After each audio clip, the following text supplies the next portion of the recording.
স্নেহ ছাত্রছাত্রী, তোমাদের জন্য একটি নতুন চমকপ্রদ একটি ভিডিও আজকে হতে চলেছে। যে ভিডিওটা অবশ্যই তোমাদেরকে দেখতে হবে। এই কারণেই বলছি যে মাধ্যমিক যে পরীক্ষাটা আছে সেই মাধ্যমিক পরীক্ষার উপরে নজর রেখে তোমাদের অধ্যায় ভিত্তিক এমসিকিউ, এসএকিউ এবং অতি সংক্ষিপ্ত প্রশ্ন যেগুলো ইম্পর্ট্যান্ট বা আসবে সেগুলো আজকে আলোচনা করব। তো সেই রকম আজকের যে ভিডিওটি তোমাদের সামনে হতে চলেছে সেটা অধ্যায় নাম্বার 3। অধ্যায় নাম্বার 3-এ কী আছে? প্রতিরোধ ও বিদ্রোহ, বৈশিষ্ট্য ও বিশ্লেষণ। এখানে আজকে যে প্রশ্নগুলো আমি আলোচনা করব এই প্রশ্নগুলি তোমাদের মাধ্যমিক ফাইনালের জন্য এই চ্যাপ্টার থেকে অত্যন্ত গুরুত্বপূর্ণ এবং এর ভিতরেই প্রশ্নগুলো আসবে। তোমরা নিশ্চিন্ত থাকো যে এর ভিতরেই তোমরা প্রশ্নগুলো পাবে। এমসিকিউ 1 নম্বরের, যেটা তোমাদের এক কথা উত্তর দিতে হয়, এবং 2 নম্বরের।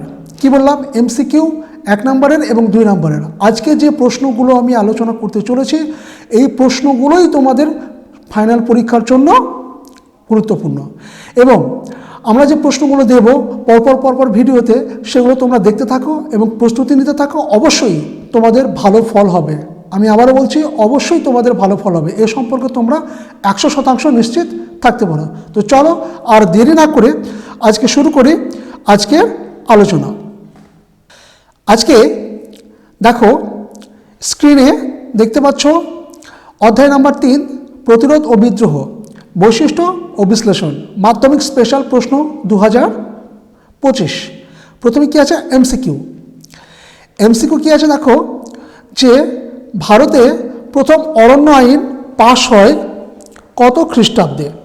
অপশান এ, ভারতে প্রথম অরণ্য আইন পাশ হয় কত খ্রিস্টাব্দে বলছে? ভারতে option A 1859, option B 1860, option D 1859। তো এখানে সঠিক উত্তর হচ্ছে অপশান সি 1865। পরবর্তী প্রশ্ন, দ্বিতীয় অরণ্য আইনে লাভবান হয়েছিল? অপশান এ আদিবাসী সম্প্রদায়, অপশান বি ব্রিটিশ সরকার, অপশান সি ব্যবসায়ী শ্রেণী, অপশান ডি ব্রিটিশ ও আদিবাসী শ্রেণী। এখানে সঠিক উত্তর হলো অপশান বি, অর্থাৎ ব্রিটিশ সরকার। 3 নম্বর প্রশ্ন, 1878 খ্রিস্টাব্দের অরণ্য আইনে অরণ্যকে ভাগ করা হয় কটি স্তরে? অপশান এ 2টি, অপশান বি 3টি, অপশান সি 4টি, অপশান ডি 5টি। এখানে সঠিক উত্তর হলো অপশান বি, অর্থাৎ 3টি স্তরে। 4 নম্বর প্রশ্ন, কোল বিদ্রোহ যেটা 1831-32 খ্রিস্টাব্দে অনুষ্ঠিত হয়েছিল কোথায়? অপশান এ মেদিনীপুরে, অপশান বি ঝাড়গ্রামে, অপশান সি ছোটনাগপুরে, অপশান ডি রাঁচিতে। এখানে সঠিক উত্তর হলো সি, অর্থাৎ ছোটনাগপুরে। পরবর্তী প্রশ্ন 5 নম্বর, সুই মুন্ডা নেতৃত্ব দিয়েছিলেন? অপশান এ চুয়াড় বিদ্রোহ, অপশান বি কোল বিদ্রোহ, অপশান সি সাঁওতাল বিদ্রোহ, অপশান ডি মুন্ডা বিদ্রোহ। এখানে সঠিক উত্তর হলো অপশান বি, অর্থাৎ কোল বিদ্রোহ। হুল কথাটির অর্থ হলো, দেখো খুব গুরুত্বপূর্ণ একটি প্রশ্ন, প্রশ্নটি বারবার এসে থাকে। হুল কথাটির অর্থ অপশান এ ঈশ্বর, অপশান বি স্বাধীনতা, অপশান সি অস্ত্র, অপশান ডি বিদ্রোহ। এখানে সঠিক উত্তর হলো অপশান ডি, অর্থাৎ বিদ্রোহ। 7 নম্বর প্রশ্ন, সন্ন্যাসী ফকির বিদ্রোহের অন্যতম নেতা ছিলেন? অপশান এ রানী অনাবতী, option B Rani Shiromani, option C Devi Chaudhurani, option D Rani Durgavati. এখানে সঠিক উত্তর হলো অপশান সি, অর্থাৎ দেবী চৌধুরানী। এই চ্যাপ্টারের এমসিকিউ এর লাস্ট প্রশ্ন 8 নম্বর, কি বলছে? তিতুমুরের প্রকৃত নাম ছিল? Option A Chirag Ali, option B Haidar Ali, option C Mir Nisar Ali, option D Torab Ali. এখানে সঠিক উত্তর হলো অপশান সি, অর্থাৎ মীর নিসার আলী। এবার আসছি অতি সংক্ষিপ্ত প্রশ্ন। তার আগে বলে রাখি, যারা ভিডিওটি নতুন দেখছো, চ্যানেলে যারা নতুন তারা অবশ্যই মাধ্যমিক অনলাইন গাইড চ্যানেলটিকে সাবস্ক্রাইব করবে এবং পাশে থাকা বেল আইকনটিকে প্রেস দিয়ে রাখবে, যেন সব নোটিফিকেশনগুলো তোমরা ভিডিও সব পেয়ে যাও। আর তার সাথে আরেকটা কথা, অবশ্যই তোমাদের কোনো প্রশ্ন বা কোনো জিজ্ঞাসা থাকলে অবশ্যই তোমরা কমেন্টে জানাবে, আমরা তার অবশ্যই উত্তর দেব। চলো, অতি সংক্ষিপ্ত প্রশ্ন কি আছে। 1 নম্বর, মোপালা বিদ্রোহ কোথায় সংগঠিত হয়? উত্তর হচ্ছে মোপালা বিদ্রোহ মালাবার উপকূলে সংগঠিত হয়। হুল শব্দের অর্থ একটু আগেই বললাম যে বিদ্রোহ। 3 নম্বর, ভাগনাডিহিতে কোন বিদ্রোহের সূচনা হয়েছিল? ভাগনাডিহিতে সাঁওতাল বিদ্রোহের সূচনা হয়েছিল। 4 নম্বর, সাঁওতাল বিদ্রোহের দুজন নেতার নাম লেখো। সাঁওতাল বিদ্রোহের দুজন নেতার নাম হচ্ছে সিধু ও কানু।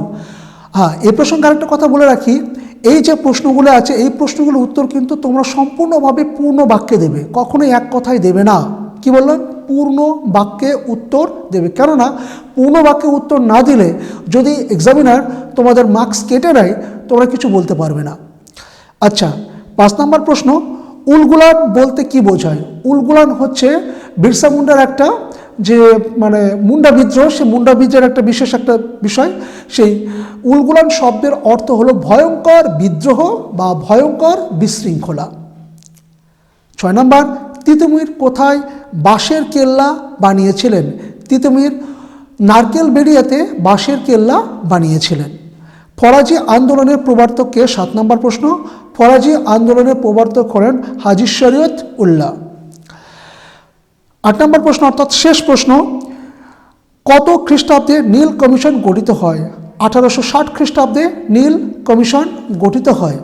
এবারে আসি সংক্ষিপ্ত প্রশ্ন।